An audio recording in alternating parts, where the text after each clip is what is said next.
News articles.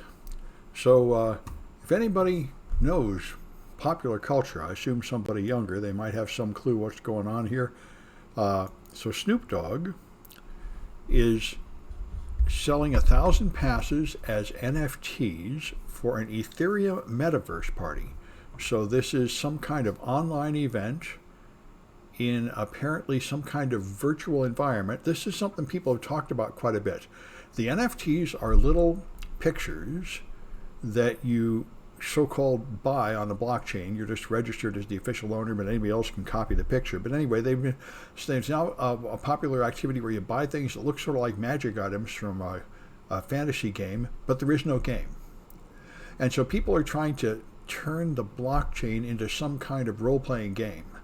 But the game part doesn't exist yet, so it's kind of bizarre. And so now he's claiming to have some kind of metaverse game, and there's something called the Sandbox, which I don't know what it is, which is some kind of online game based on the blockchain. And anyway, he's selling. He's going to have some kind of event in the metaverse, and he's selling some kind of tickets to it in the form of non-fungible tokens. So.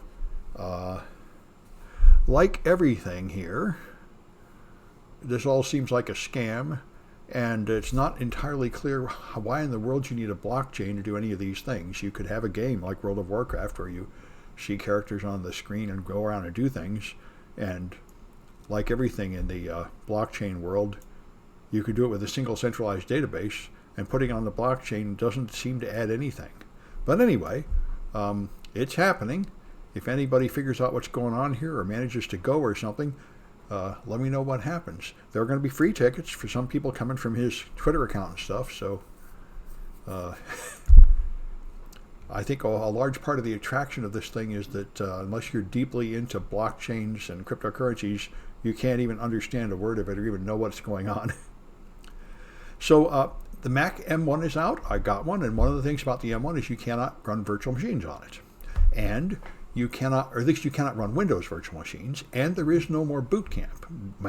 Apple made a product where you could reboot your Mac into Windows, but that's gone. And here's a Microsoft employee writing about this, explaining how Microsoft has no plans to ever have Windows on ARM. And that means if there is no Windows on ARM, then there's no way to have a virtual machine that will run at any reasonable performance on the Mac M1. So all you can have is like a beta test version of Windows on ARM that wasn't really intended for this hardware, that's not exactly legal and not exactly finished, so it'd be sort of like a Hackintosh. There'll be these hacked up, messed up, incomplete versions of Windows that kind of halfway work, but nothing resembling actual supported Windows, from Microsoft with updates and all that jazz. So the Texas abortion bill is such a hit with the far right. Hey, you made a Hackintosh, good. Yeah, I think you learned a lot making a Hackintosh, but the end result is you don't have anything that runs very much like a Mac, I think. It's like the early days of Linux. When I first started installing Linux like maybe 12 years ago, there were no drivers for anything, so it was really, really hard to make it do anything. And remember I think for 6-7 times I installed Linux, the keyboard didn't work or the monitor was black. I couldn't get anything to work at all. It wasn't until the 7th or 8th time that I finally found a version of Linux that would support some hardware. Oh, hello. Hello, Nickeloop. Glad to see you. Anyway, so the Texas abortion bill is such a hit, they've cloned it, and they're going to put it in Florida also. So we're going to see what comes of this all. I'm hearing a lot of people speculate. If elections matter, then it seems like a real loser for the Republicans to push an abortion bill that is so extreme that only 8% of Americans support it. But the thing that they are doing very effectively is replacing the secretaries of state all over the country with people who will just ignore the voters. So if they do enough of that, it doesn't matter whether anybody likes their policies or not, and they can just do anything they want. And that does look like where we're headed, unless the Democrats actually do anything to prevent it, and they seem to be completely incapable of doing anything. So we will live through interesting times, apparently. I think we will live through the end of the democracy in America, from the looks of things, and into becoming a fake democracy like Russia, which is what the Republicans want. And the Democrats don't seem to have the strength to stop them. Anyway, this is something I've heard people complain about all my life. Every gadget you buy has another power adapter. So you have all these power adapters. You get them mixed up. You fill the landfill with toxic waste full of nasty chemicals and you throw them away. And EU has had it with this. They're going to require USB-C on everything. So you just have like one power adapter or a few cables or something, and you don't have to keep buying new power adapters for every new gadget, which is, as far as the environment goes and economics of it, it probably is a good idea to cut that down.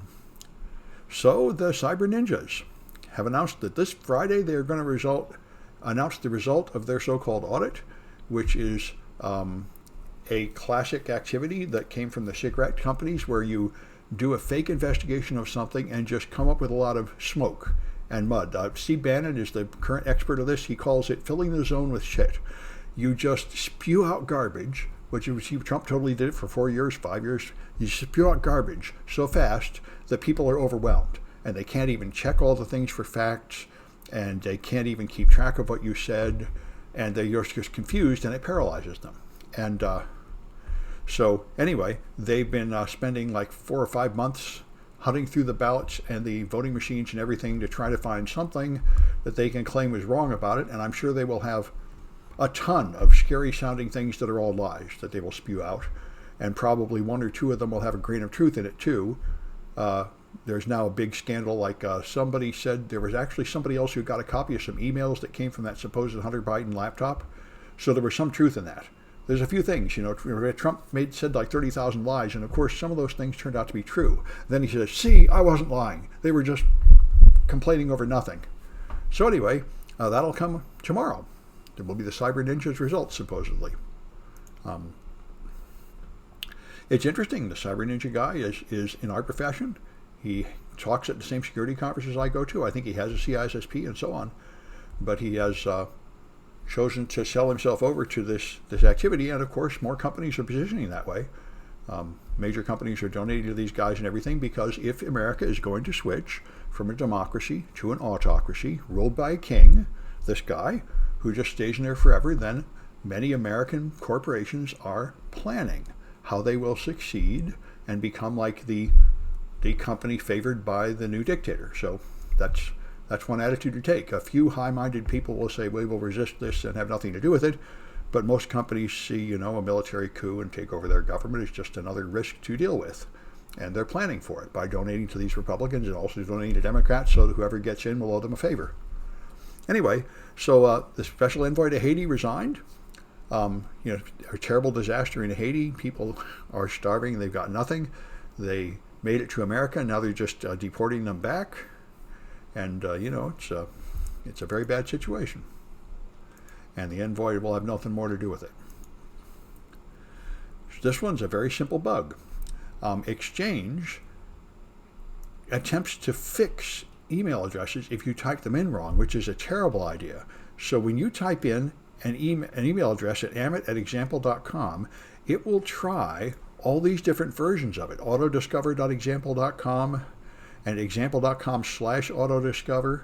And then it will even try changing the top level domain here. If you thought, maybe you didn't mean .com, maybe it should have been .es or something. So it will try all these other domains, including autodiscover.something, which are totally not your company at all. So it will send emails to some strange domain name that is not part of your company at all. And so all they had to do was buy some of these domain names, and then they got 100,000 people logging in, and they switch it to login with a legacy unsafe protocol. It can log in with basic authentication, which sends your password essentially in clear text. It's just base 64. I've heard this is called domain squatting. It's a real old attack. You can also just buy like a domain like Microsoft.com and spell it wrong. And then you'll get all the emails where people misspelled an address.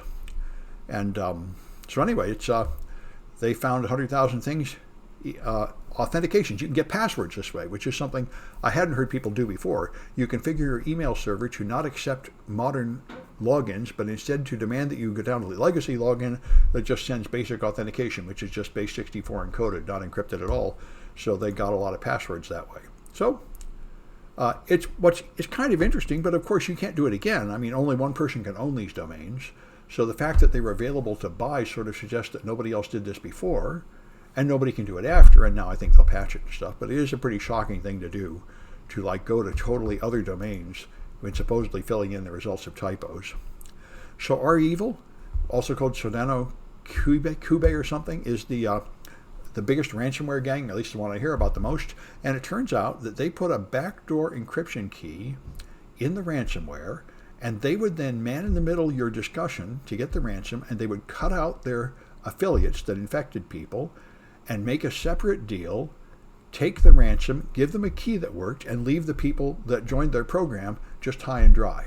They were supposed to get 70% of the money by actually doing all the work and just leasing out the software, but these guys would jump in the middle and steal the money. So this, I imagine, probably explains why REvil went away.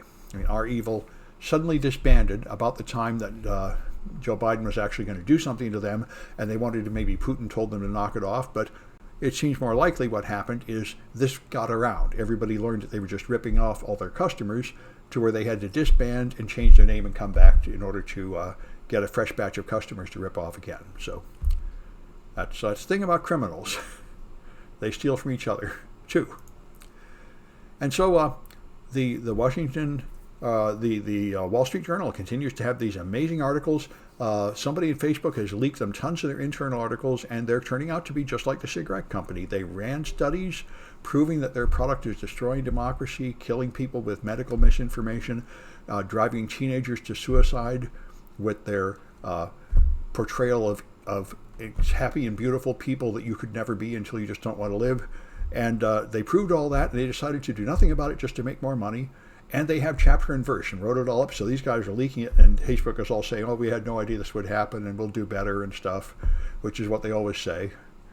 Facebook is an amazing company. They've done nothing but lie and betray everything. I mean, Facebook was originally supposed to stay within one college, and it was Am I Hot or Not, so the students at that college could decide if they liked the way other people looked. And then after promising to keep it in one college, they just spread it to other colleges. And after promising to just keep it in colleges, they spread it to the world. They did this over and over and over again. It's like Lucy and the football. They just promise to do something, and then they betray that promise to make more money.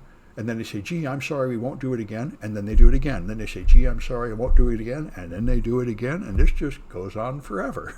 And it's still going on. And I do not think the government's going to do anything about it this time either. Anyway, so that's enough of the news, I guess.